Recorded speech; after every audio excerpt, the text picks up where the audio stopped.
मृत्यु से बचने के लिए कोई एंटी एजिंग इंजेक्शन लगवा रहा है तो कोई अपनी मृत्यु के बाद भी अपनी बॉडी को फ्रीज करवा रहे हैं कि क्या पता हम भविष्य में वापस जिंदा हो जाए। लेकिन क्या ये सब सत्य है? मृत्यु क्या है? क्या आपने कभी सोचा है जिस दिन आपकी सांसें रुकेगी उस दिन क्या होगा?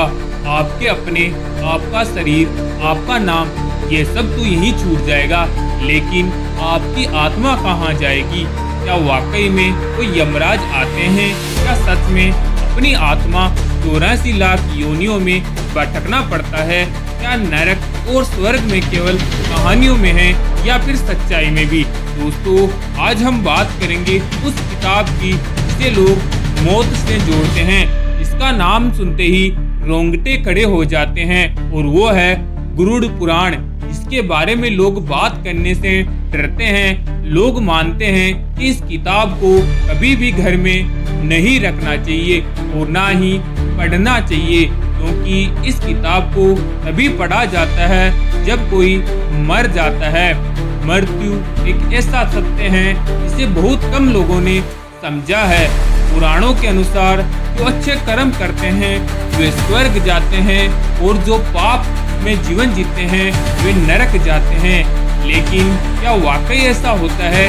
विज्ञान इसके बारे में क्या कहता है? क्या आपने कभी सोचा है कि मृत्यु के बाद क्या होता है?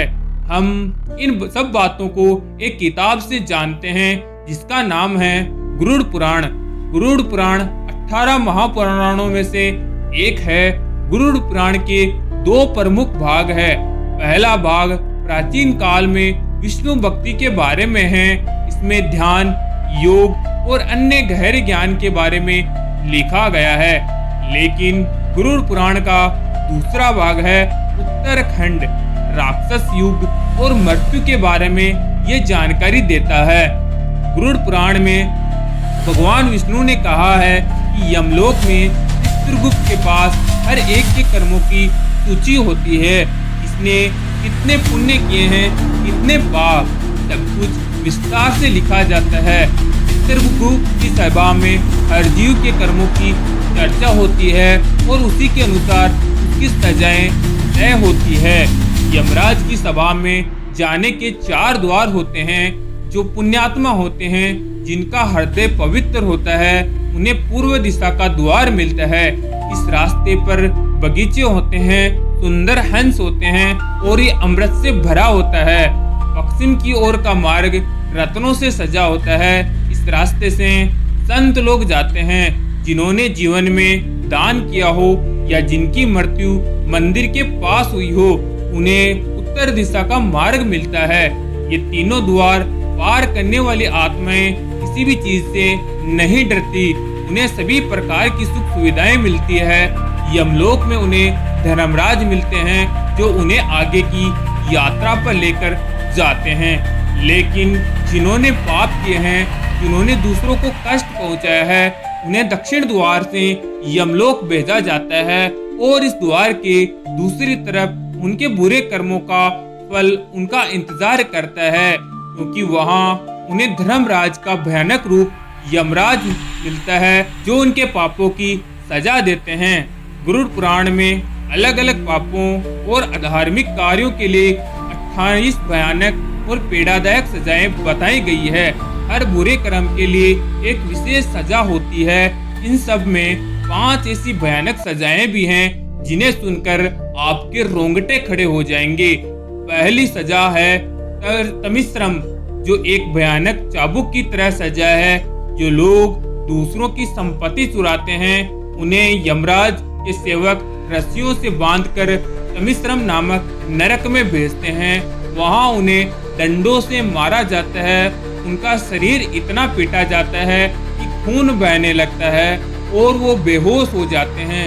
जब उन्हें होश आता है तो ये सब फिर से दोहराया जाता है जब तक उनके सारे पापों की सजा पूरी नहीं होती। दोस्तों, दूसरी सजा है कुंभी पाकम, जिसमें उबलते हुए तेल में लोगों को पकाया जाता है। वो लोग जो दूसरों को हानि पहुंचाते हैं और जो अपने सुख स्वार्थ के लिए उन्हें ये सजा मिलती है। दोस्तों, जहां उन्हें एक बड़े उबलते तेल के बर्तन में बार बार तला जाता है। तीसरी सजा है रोरवम, जिसमें सांपों द्वारा ढसवाया जाता है। जो लोग दूसरों को धोखा देते हैं उन्हें रोरवम नरक भेजा जाता है। उन्हें जलती हुई जमीन में फेंक दिया जाता है, जहां वे अपनी जान बचाने के लिए इधर उधर भटकते हैं। उनके पैर फट जाते हैं और फिर सैकड़ों सांप, मगरमच्छ, बिच्छू और कोए उनके शरीर को खाते हैं। शरीर दोबारा जुड़ता है और ये फिर से दोहराया जाता है। चौथी सजा दोस्तों, इसको सुनकर तो आपके रोंगटे खड़े हो ही जाएंगे। प्राण रोधम, इसमें शरीर के टुकड़े टुकड़े कर दिए जाते हैं। ये नरक उन लोगों के लिए हैं जो जानवरों का शिकार करते हैं और उन्हें खाते हैं। यहाँ यम के सेवक शरीर को टुकड़ों में काट देते हैं, फिर कुछ समय बाद सारे टुकड़े जुड़ जाते हैं और उन्हें फिर से काटा जाता है। यह प्रक्रिया हजारों वर्षों तक यूं ही चलती रहती है, जब तक उसकी नरक के काम पूरे कंप्लीट नहीं हो जाते। पांचवी सजा तप्त मूर्ति, जिसमें जलाया जाता है। जो लोग अवैध संबंध बनाते हैं या अप्राकृतिक यौन क्रियाएं करते हैं उन्हें इस नरक में फेंका जाता है। उन्हें बांधकर जलती जमीन पर डाल दिया जाता है, जहां उनका शरीर आग में पिघलने लगता है। फिर से ठीक होते हैं और फिर से जलते रहते हैं। मृत्यु के बाद जब किसी आत्मा शरीर से निकलती है तो उसकी इंद्रियां काम करना बंद कर देती है। वह अपनी दुनिया और आसपास के वातावरण को देखना शुरू कर देता है। जब आत्मा शरीर छोड़ती है तो व्यक्ति को ऐसा दर्द महसूस होता है जैसे 40,000 विष्णुओं ने उसे एक साथ ढस लिया हो। मृत्यु के समय यमलोक के दो दूत आते हैं। काले नेत्र, क्रोधित आंखें, टेढ़ा मुंह। उनका स्वरूप इतना भयानक होता है कि मरती आत्मा डर के मारे शरीर को कसकर पकड़ लेती है।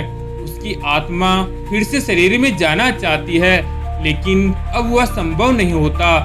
यमदूत उस आत्मा को कसकर रस्सियों से बांध लेते हैं और बहुत प्रयास के बाद वह आत्मा रोने लगती है, गिरती है और शरीर छोड़ देती है।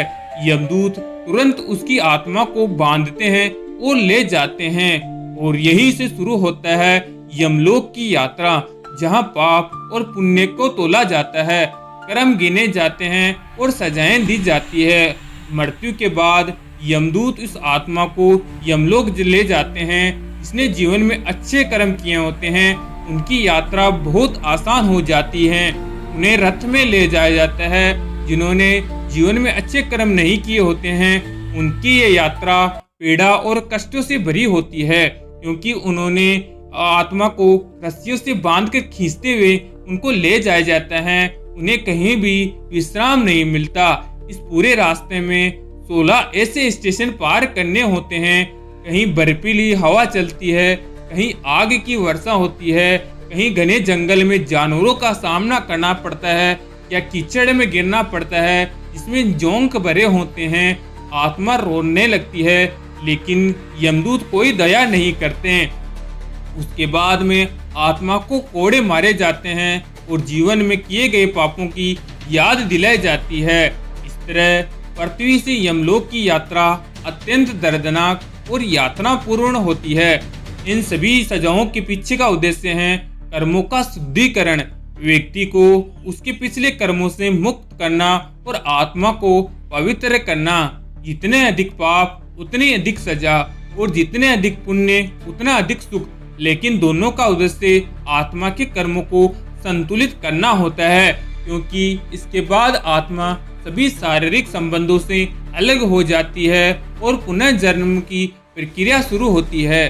गरुड़ पुराण में साफ साफ कहा गया है कि भगवान विष्णु कहते हैं कि जैसे मनुष्य कपड़े बदलता है वैसे ही आत्मा शरीर बदलती है, लेकिन मानव शरीर पाना अत्यंत सौभाग्य और बहुत कठिन होता है।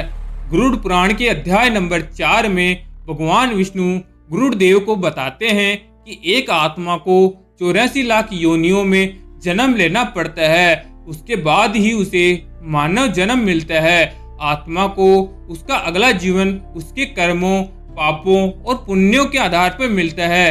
कभी वह कीड़ा बनती है, कभी पक्षी बनता है, कभी जानवर या कभी पेड़।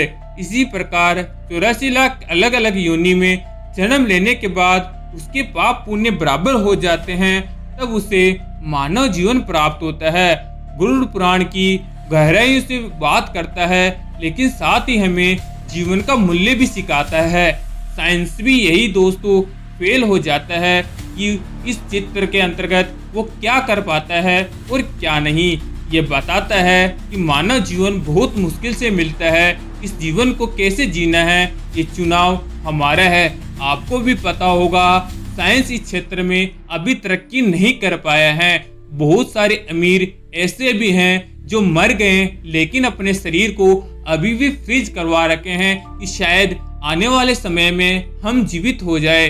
बहुत सारे लोग जो विदेशी है वो आज भी एंटी एजिंग का यानी उम्र रोकने वाले इंजेक्शन लगा रहे हैं ताकि मृत्यु से बचे जा सकें। लेकिन इस काल का कोई अंत नहीं है, इसलिए अच्छे कर्म करते रहिए और अच्छे काम करते रहिए, तभी आप सफल हो पाओगे, अच्छी जगह जा पाओगे। जय श्री राम, राधे राधे।